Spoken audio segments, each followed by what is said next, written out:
morning guys. Ayan, update ko lang kayo sa ating mga alaga. Ayan, mga kasabong, ayan, mga kalokotsero. Yan yung ating mga ikinukondisyon ito guys. Inaano na to, malapit na yung exam nila. Ayan, bali siyam to yung ipapasok natin sa exam, siyam. Yan, ito, ayun, ito, yan, mga ipapasok natin ito guys sa exam.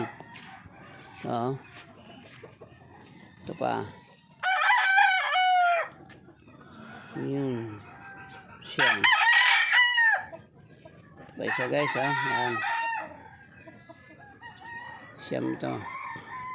Yan pang isa, yan, nakakulong. Yan guys, nakakulong. Doon sa may dulo na yon, ando na yung ating mga pumasa sa exam na sugatan. Saka itong tatlong ito, yan, nakapasa na lahat to sa exam. Ay, isa hindi makatayo, bagado. Ang dalawang ito, ayan, pasado na po yan. Ito, panibago natin ipapasok na ito. Kasama to sa siyam guys. Yan.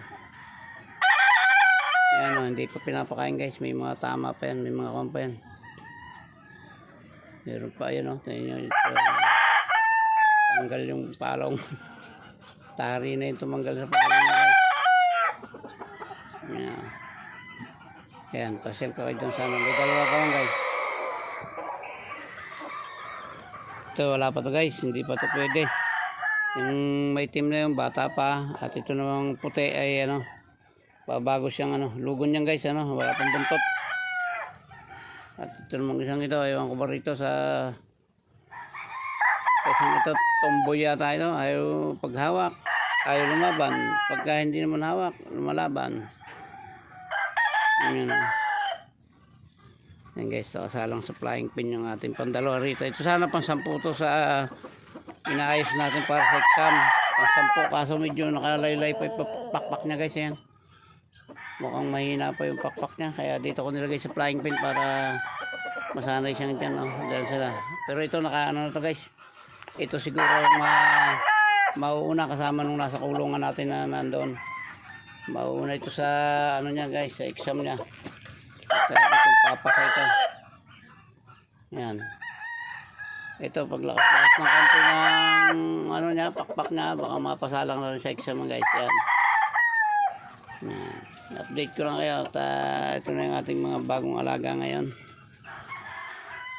Itong ating pito na ito, iayos pa natin to bago natin ipasok to sa exam. Kailangan dumaan muna ito sa mga pagsubok or sa training. Yan ating ito. Yan guys, update lang po at hanggang dito na lang muna.